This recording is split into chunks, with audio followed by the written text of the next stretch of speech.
Well, continuing with our catch as catch can opportunities to provide you with updates while I'm on the road.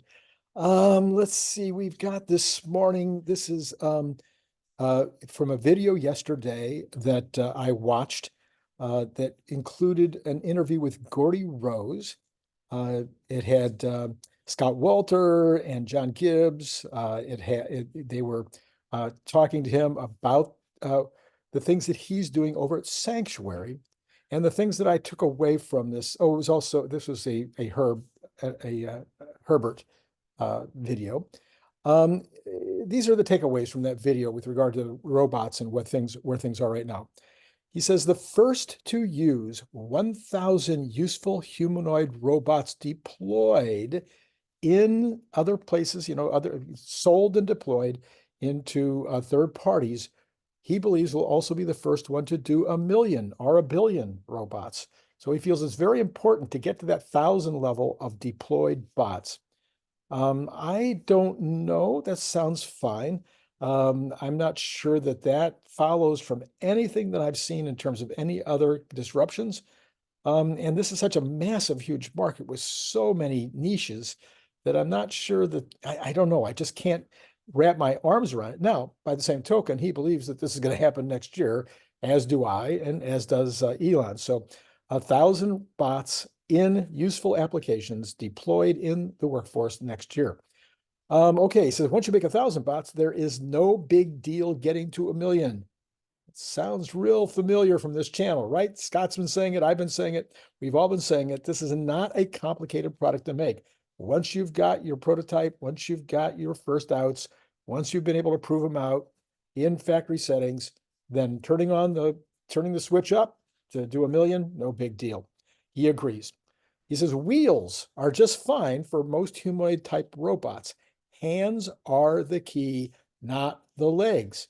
So and I think I would go further than that. I think Scott would too, is we're not just talking about the hands, we're talking about the shoulder, arm, the entire capability with regard to the upper body of humans, combining that with eyes. That's what's important.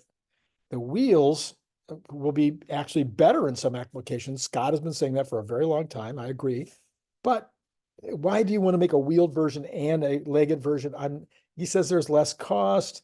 I'm not sure over the long term that that is going to be an issue at all.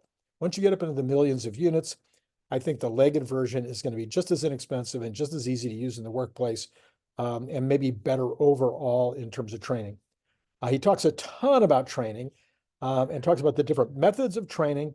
And I think that what we're going to get down to is the idea. He says there's roughly 100 basic things that we need the bots to do. He says he brings this from other industries that he's been in the past. And he says, if we can train it to do grasping, if we can train it to do pushing, if we can, et cetera, et cetera. So get those 100 down, get those down right. Then you can do all once you get that training out of the way, you can start to train in more specific things. And it's very, very fast once you have all the basics in place. Sounds like how humans do it.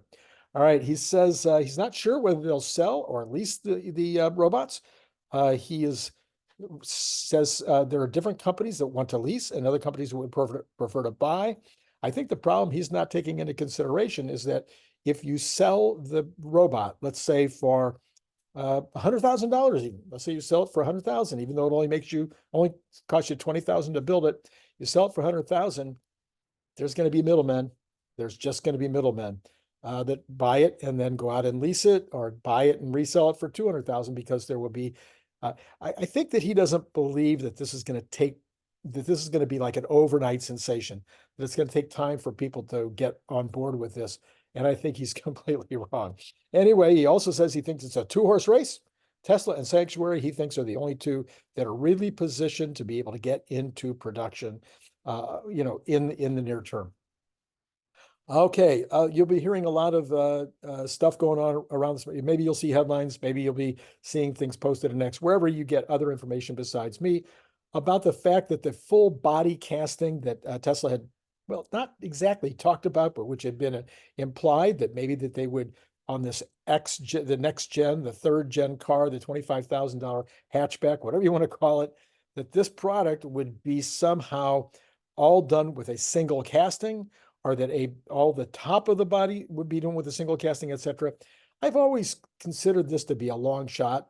I think Tesla also considered it to be a long shot. I know a tremendous amount about how they are manufacturing these casts. Okay, this is absolutely no different at all than making a plastic injection mold or blow mold product. The molding methodology is identical. You have spaces that you have to fill with molten, in this case, aluminum as opposed to plastic. You have to fill those spaces. You have to fill them very, very rapidly before they cool off, because if they cool off, they stop moving. They have to get to the outermost parts of the mold before they can cool off. And what happens is you've got places where it's going through large spaces where there's a lot of material, and then going through tiny little spaces where it's just a little, some kind of a little tube, and then it goes back into a big space, and then it goes off into different directions. All of that has to be done in I think in the case of these aluminum castings, you're doing it in less than a second, maybe between the time you inject the molten aluminum until it reaches the very outermost parts. In all the 30 years that I owned my plastics manufacturing company, I only hired an engineer once. We were able to do everything with our existing talent, except we had one problem. What was that problem? It was we had a cold spot in our cap mold, and we just could not figure it out. We brought in everybody we could think of. We eventually hired an engineer who did, in fact, figure out what to do about it. Anyway, so I think this is a situation where, again, Elon is looking over the entire company and he's saying, okay, what is really important here? What has a high probability of being accomplished in the short term? What is going to make a huge impact on cost or an impact on productivity, high impact on being able to move things through the system? And when he sees those opportunities, he grabs them. If he doesn't see those opportunities, then it becomes not now. Let's pull back. Again, this is a rumor out this morning that casting is now off the table, but I can see why that might happen. I can't imagine how complex that would be in order to get that done. Okay, then yesterday, of course, we have Fed Chair Powell dancing and dancing and dancing. If you listened to the interview yesterday afternoon or to the questions that were asked, he just spent the entire time dancing. He was not forthcoming at all. These were the takeaways. He thinks that current interest rates will get the job done, meaning get back down to 2% inflation, or get close enough that he would be happy. He needs to see that over multiple months. It has to be very, very clear that that's the direction it's going. And right now it's going the opposite direction, and therefore he's not going to be able to make a move.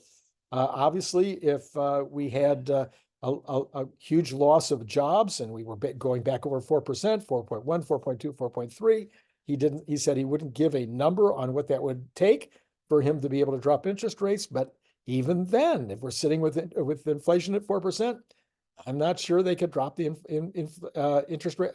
Drop the interest rates then either. He said he doesn't think we're having stagflation right now. He says that was coined during times when the interest rates were much higher and unemployment rates were much higher. I'm sorry, Chairman Powell, you're just talking about a matter of degree, not kind. This is stagflation.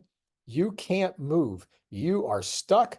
Other headlines this morning saying the same thing. The chairman is stuck. There's nothing he can do, nothing that can move him along at this point, because we are bound by both of the situations. The two things that he has to, the things he's put in business to do, make sure that there's lots of jobs and make sure that there's no inflation. No matter what he does, he is potentially going to impact that in the wrong direction. So I think he's stuck. I think he'll be stuck as long as the numbers are around where they are. And it isn't horrible. The economy is not horrible, but the middle class and those who are less than middle class are definitely feeling the pinch of inflation. Multiple articles this morning talking about how people in those groups are just, their food budget, their clothing budget, their basic day in and day out budget, their rent, all that stuff is definitely getting in the way of making any kind of purchases outside of their normal purchases.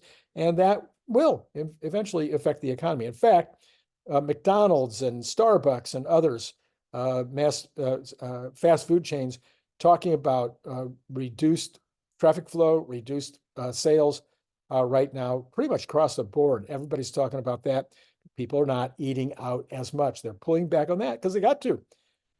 Okay, markets were favorable yesterday to the non-answers from Chairman Powell. They didn't want to hear him talking about an increase, and he pretty much took that off the table. They were hoping that he would give some likelihood of a decrease. I saw one headline this morning that says, well, July is still possible. No, right now the polling is showing that most people think there will be 2 cuts this year at the very most. And many are now saying, I think 25% are saying no cuts this year. I'm in that camp. Yesterday, oil prices continued their drop. We'll look at that in just a second. Apparently, there's just way more production than there is demand. And that's even after Russia and Saudi and the OPEC nations have taken down their numbers a lot. So their activity, I guess, was smart. I don't know that they did it for the right reasons, but they are currently looking like heroes that they took, because otherwise there'd be even more excess capacity right now. All right, let's go ahead and take a look at Tesla this morning. Right now is down $1.12. It was up. It is now heading back up. It did bounce off of a low. I think it was down like 250. So heading back towards the green right now. Now only $1.03 down. The Dow is up strongly, 210. NASDAQ up 131. S&P up 24. The other Magnificent Seven are mixed actually only Meta and Tesla are down. The rest are up, with NVIDIA up $19.43. If we look at the Cathie Woods, they are mostly up with a couple of minor exceptions. They are mostly up. So Tesla, I don't know what the news is. Now it's only down $1. So I'm not sure what news might have impacted Tesla this morning to cause it go down, because it was up in the early goings quite nicely. And I have not seen any news. Let me just check inside, see if there's a headline. Yeah, there's no new headline suggesting why it might have gotten off. Now it's only down to 87. Again, heading toward the green. All right, percentage-wise, we've got the Dow up 0.59, NASDAQ up 0.88, S&P up 0.53. Let's go take a look at those bonds and see how that might be impacting things this morning. Okay, we've got the 30-year is sitting at, my computer is being a little slow on me here. Okay, we got the bonds up 2.3 basis points at 4.614. So staying under that 4.7, that seems to be a new point where it's having trouble getting over that. If we go in and look at the others, we have got the 2-year is actually down this morning, 2.3 basis points, giving us an exact 30 basis points difference between the 10 and the 2-year. That is the smallest gap I can remember in this 19 months, 20 months, whatever it is now, that we've seen this inversion. So exactly 30 basis points. We have got the 2-month at 5.388, down also half a basis point. That is now sitting at 4.653, that's 7. Yep, just about the same, about 75 basis points. That's where it's been for quite a while. Okay, let's look at oil. U.S. crude down again, $78.72. That's a very strong move in just a very short time. Brent at 83.33, back to 4.5. That's more normal. After last night it was $6 between them. We've got natural gas up 4.71% this morning. Interesting to see natural gas going in the opposite direction of oil. This is very weird. Okay, $2.02. We've got gold sitting at 450. I'm sorry, $4.50 up. That's 0.22 up. $5 up now at 2,316. Still a little more than 100 off of its all-time high a couple of weeks ago. We've got copper down 1.19% at just about $4.50. So retreating, not headed up towards that all-time high of 475. We have got the dollar looking steady this morning in general. We have got a Bitcoin going back up again, $1,700 to 59.2, but still way off of its all-time high. All right, let's see here. Real quick, we'll go back and check on Tesla one more time. It is now, still sitting in that same range, about $1.19 down. Okay, so we will have later this morning, absolutely going to have Cern Basher. Yes, matter of what time he and I can figure out that we can actually do it. And but about 3 or 4 hours from now, you should see a Cern Basher video. And then yesterday, of course, I did a Scott Wolter video. If you didn't check that one out, it was major, big time important. He talked also about that same video that Herbert did with Gordy Rose. So you might want to go back and check that out. I'll put the card right here. And other than that, of course, as always, from downtown Montreal, it's been great talking to you.